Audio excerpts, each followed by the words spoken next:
Hello everyone, welcome back to my YouTube channel, and today I'm going to be giving my predictions for the Euros finals this Sunday. But let me just talk about the semi-finals for a second. What drama, what excitement, what entertainment. We had a great semi-finals, both going into extra time. One of them decided on penalties, one of them decided by a bit of luck, a VAR decision going England's way, and Harry Kane tucking in the rebound when he missed the penalty. What great drama, and let's hope for exactly the same for the finals that we've been seeing all tournament. But this is the finals everyone really predicted, England versus Italy, when it got to the semi-finals. This is the final everyone really wanted when it came to the semi-finals. Both superior teams compared to their opposition. This is the finals we've all been waiting for, especially as England fans, because we haven't seen England go to a final, most of us, in a whole entire lifetime. This is this year our first experience, and you've been seeing the public, you've been seeing the crowd going crazy at Trafalgar Square, Leicester Square, all the squares around London. Everyone's extremely excited for this final this Sunday, because this is a great chance for England to win a European trophy. We thought 2018 World Cup was going to be our last opportunity, having a good draw going into the finals, but no, we literally topped this, beating Germany, beating Ukraine, beating obviously Denmark in the semi-finals. This is England's chance, this is England's moment to stamp their mark in European soil and win their first Euros in 2020. But before going into this video, before I give my predictions, make sure you guys like, comment and hit that big subscribe button right there, and make sure you guys give me your own predictions. Who will win this Sunday? Will Italy prevail? Will Italy reassert their dominance in terms of the international stage? Or will England finally bring a trophy home and literally ring those lyrics true in terms of it's coming home? So the first team I'm going to be talking about is Italy, man, and oh my god, they've done a great job to get to this stage. However, the performance against Spain, I feel like have been their worst performance in terms of the whole Euros.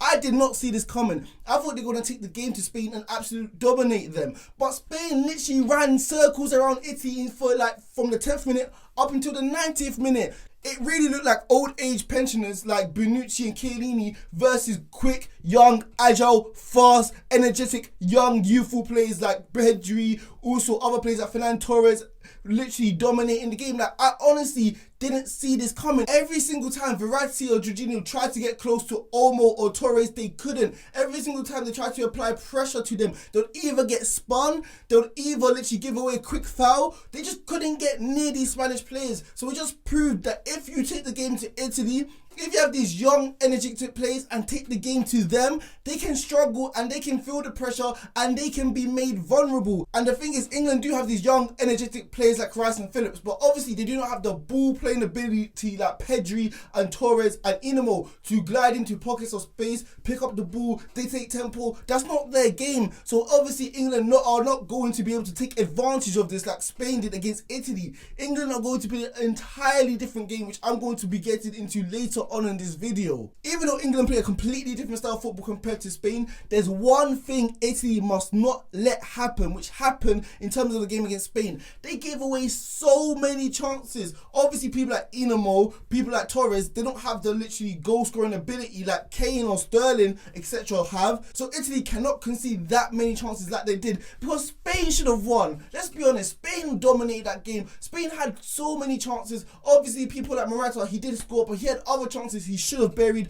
Italy cannot concede that many chances, because I'm telling you, if Harry Kane gets a chance, 2 or 3 chances, I guarantee you 1 or 2 of them will go into the back of the net. Same thing cannot be said against Morata, as evidence being shown in terms of the games against Italy. I'm telling you, you cannot concede this chance against England, because they will make you pay. So defensively, Italy will show up and they will make sure they do not get exposed, because you cannot be this lackadaisical, you cannot be this nonchalant, you cannot be this relaxed against the England side, who have shown that when you've been given the opportunity, they will score goals. In my opinion, like I said, Italy escaped this game lucky. They didn't really deserve to win, but this is what happens when you have experience, when you have seasoned veteran winners like Bonucci, Chiellini. All these players have won Serie A. They have dominated their Italian stage, and even going into the last stages of the Champions League, these guys know how to grind out results, even in extra time when they look tired, when they look gassed. It just shows experience pays dividends, and Italy can rely on this sort of veteran leadership. So Italy should be looking at this game, they should be rubbing their hands, and they should be confident, because at the end of the day, guess what? Italy are the favourites in terms of this game. Italy do have a good way of playing football. Italy, throughout the whole competition, except for the game against Spain, have looked great. So England have a big major task to overcome in terms of this game. But it's no David versus Goliath story. Obviously, England should be able to have a good chance of winning this game. But all I'm saying is Italy are the favourites. So the next team I'm going to be talking about is England. And I know I've said it so many times, but finally, England are in a major international tournament final for the first time since 1966. It has been 55 years. Imagine there's been England fans watching their team for 55 years and have never seen England be in the final. But now it's their day, it's their time. England are at Wembley. England have 60,000 fans roaring. They have fans supporting them from home. This is a home tournament. We're playing at Wembley. So many of these players have played in FA Cup, Carabao Cup finals in terms of playing at Wembley. Even at friendlies, they played at Wembley. Even in the qualifiers, they played at Wembley. These players are used to the pitch. These players have this sort of continuity, which is going to pay them a world of good in terms of this Italian side. I know this is not a great advantage because obviously you can win the games away from home, but any advantage against this Italian side will pay us good. But in terms of this advantage, in terms of playing home, I think this is a blessing and a curse. Obviously, if I had to weigh it up, I would say 80% blessing, 20% curse. Blessing, if you need that extra 5 to 10% of motivation, if you need that 5 to 10% extra desire and passion in terms of winning the game, the fans are the 12th man, and we're going to have 60,000 fans cheering the players on. So this is going to do a world of good in terms of the players' confidence. Even if we're getting outplayed in certain aspects of the game, in certain moments of the game, they're going to be able to rely on the fans' energy as long as they're up for it to bring this trophy home and to get a goal or to be able to defend a set piece or whatever which is needed at the time. That's why I'm so happy that we're playing at home. We can always look at the fans for guidance, for hope, for inspiration that we are still in this time.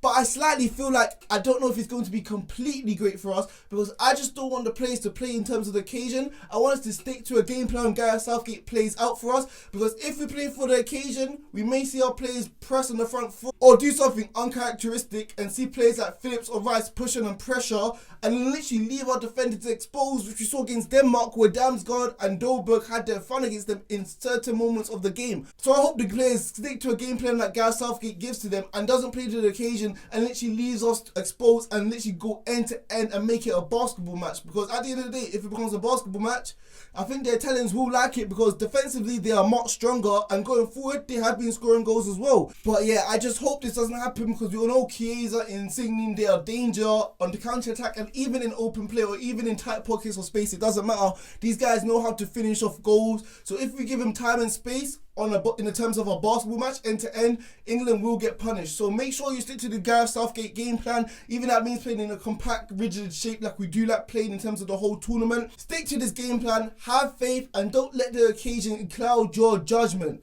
But other talking points I'm going to be talking about. Is Gareth Southgate going to play at 3 at the back? Because we've seen him do it in the 2018 World Cup, like I've said on numerous occasions, and we've had great success going into the semi-finals against Croatia. We saw this against Germany when people were saying don't play 3 at the back, play Grealish, play Foden, play all your creative players. I backed Gareth Southgate. I said let's have a 3 at the back. And what did he do? He was able to mirror Germany's shape, stifle them going forward, and literally help us win the game 2-0. So it'll be interesting to see if Gareth Southgate will go with 3 at the back, even though he's going to feel 60,000 fans pressure him to want to go on the front foot because obviously we're at home. But if he does opt for 3 at the back, I think it's a good decision. This is because Italy cover every blade of grass in terms of when they play their football. We have Insigne and Chiesa coming into central rows, which allows the wing backs to push them forward. So this is literally like a Germany problem, which will leave us 2-1 exposed with Walker, who didn't have a great game against Ukraine, repaid himself against Denmark, but he's been up and down in terms of this tournament defensively. So if you have Insigne and the wing back for Italy attacking him, that may leave us exposed. So if you have that extra protection of Trippier playing as right wing back, helping Walker out, it's going to be 2v2 in terms of those little battles, even on the other side with Shaw and Maguire. So that's going to be a good decision if Gareth Southgate opts for 3 at the back, provides us with extra protection against a great efficient Italian side going forward. Also, I believe that a 4-3-1 only really helps to stop attacks going through the middle. It doesn't really help attacks going down the wings because obviously you have to be tight, compact shape. So if England do opt for 4-3-1, it will leave the flanks open, like I said, for a 1v2 duel. So hopefully Gareth Southgate does consider 3 at the back. We've had success in it in the past, but it's up to him. Even if he goes to a 4-2-3-1, I'm going to trust him. He's earned my trust, and at the end of the day, I think he'll get it right. Other aspects of the game where England can win, obviously set pieces. We've had so many great set-piece chances. We scored many against Ukraine. And I know people saying Ukraine defend them poorly. But even against Scotland, even against Germany, we saw Maguire's Stones literally hit the post against Scotland. We've had great opportunities and we've relied on this. I know set-pieces have been looked down upon. It's not beautiful. It's not tiki-taka football. It's an ugly way of scoring. But at the end of the day, I don't care how the ball ends up in the net as long as it ends up in the net. And we've looked like a threat. We've looked dangerous in terms of set-pieces. As long as Shaw delivers a ball which gives Maguire an opportunity to attack it, I don't care if you're Chiellini, I don't care if you're Bonucci. I know they'll be able to win tactical fouls in terms of positioning their body to stop Maguire having a full-on run at the ball. But if Maguire, I don't know how much he weighs, he's strong, he's powerful. If he has a running start in terms of attacking the ball, he is going to be a threat. You ain't going to be able to stop him. And Maguire attracts so much attention when he goes for a ball. So maybe a Stones, a Kane may be free. They may have a little bit of space to operate in terms of scoring a goal themselves in terms of a set piece. So England must be looking at this. But I know Roberto Mancini will prepare his Italians that England's traditional style of playing is relying on set pieces. Because he's managed in England. He's experienced this with as a Man City manager winning the league against Alex Ferguson. He knows how the English game is played. So he was preparing his Italian sides for this threat which England will pose. Also, other dangers England do have, Sterling and Saka. I just want to talk about Sterling for a second. Sterling has been the best player in terms of this tournament, and there's no doubt in my mind that he should have won man of the match in terms of the game yesterday. And I'm speaking from a Liverpool fan. I've seen Raheem Sterling have outstanding performances for Liverpool. I've seen him play brilliant for Man City in terms of 2 years ago when he scored 22 goals in the Premier League.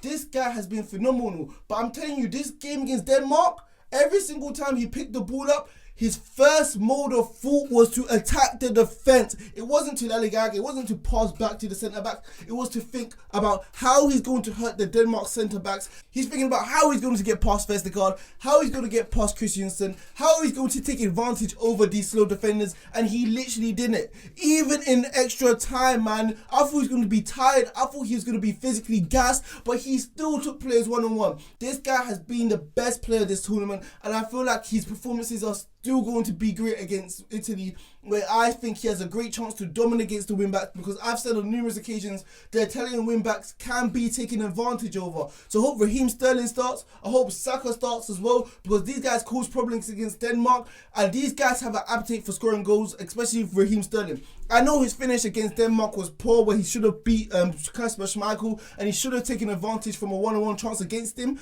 But literally 2 or 3 minutes, what did he do? He forced the own goal from the Denmark defender. I know he didn't get the final touch, but if he didn't make that run, that late run into the box, the Denmark player would have cleared it composed. But he felt the pressure of Raheem Sterling right behind him, and he had to clear it. So let me just give my predictions, and I'm not going to be negative. England have impressed me all tournament. They've looked like an experienced side which know what they're doing. Even if they don't play beautiful football, even though it looks a little bit ugly, they will get to the job done. And it's at Wembley, so I think they will get the job done again. So in terms of this game, I'm going to go for a 2-1 England win. I'm going to go for the scorers for Raheem Sterling and Harry Kane, and the trophy is going to be brought back to Wembley for the first time in its history.